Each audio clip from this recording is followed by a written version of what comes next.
আজকে আপনাদের সাথে শেয়ার করব বাসমতি চালের বিরিয়ানি আর সাথে আছে গরু মাংস দিয়ে আলুর তরকারি। আসসালামু আলাইকুম। আজকে আমি শেয়ার করব বিরিয়ানি। প্রথমে বসিয়ে দিলাম গরু মাংসের মশলা। এটার ভিডিও করি নাই। এই যে মাংসগুলো ভালো করে কষিয়ে নেব। মশলা কষানো হওয়ার পর মাংসগুলো এভাবে ছেড়ে দেব। তারপর ভালো করে কষিয়ে নেব। যখন মশলার গন্ধটা সরে যাবে তখন আলুটা ছাড়বো। এই দেখুন, ভালো করে আগে কষিয়ে নেব।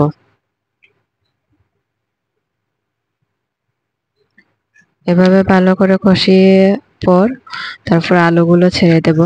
আলু সিদ্ধ হওয়ার পর তারপর একটু জল দিয়ে নামিয়ে নেব। আশা করি আপনাদের ভিডিওটা ভালো লাগবে। যদি ভালো লাগে অন্য একজনকে দেখার সুযোগ করে দিবেন। আর আপনারা যেভাবে আমাকে সাপোর্ট করতেছেন আশা করি সামনেও এভাবে সাপোর্ট করবেন। এই যে আলু দিয়ে এভাবে একটু ঝোল রান্না করব। তারপর বাসমতি চালকে ভিজিয়ে নিয়েছিলাম আগে। ভিজিয়ে নেওয়ার পর একটা পাত্রে পানি নিয়ে ডালচিনি, এলাচি, লবণ, তেল দিয়ে পানিটা ভালো করে সিদ্ধ করে নেব। সিদ্ধ হওয়ার পর বাসমতি চালটা এভাবে ছেড়ে দেব।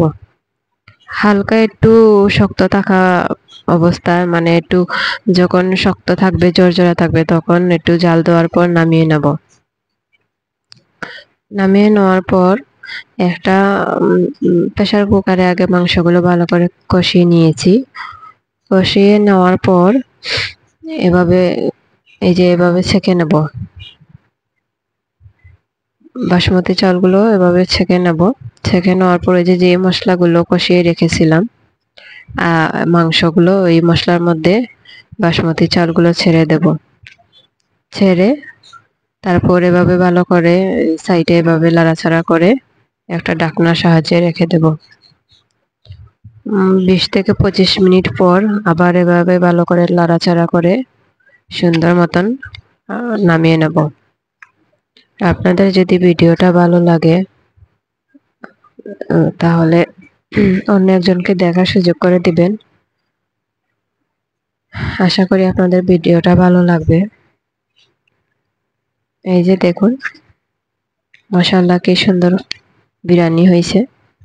বিরিয়ানির ভিডিওটা কেটে গেছে, তাই এই যে পিকগুলো দিলাম আপনারা দেখার সুবিধে। সবাই ভালো থাকবেন। ধন্যবাদ।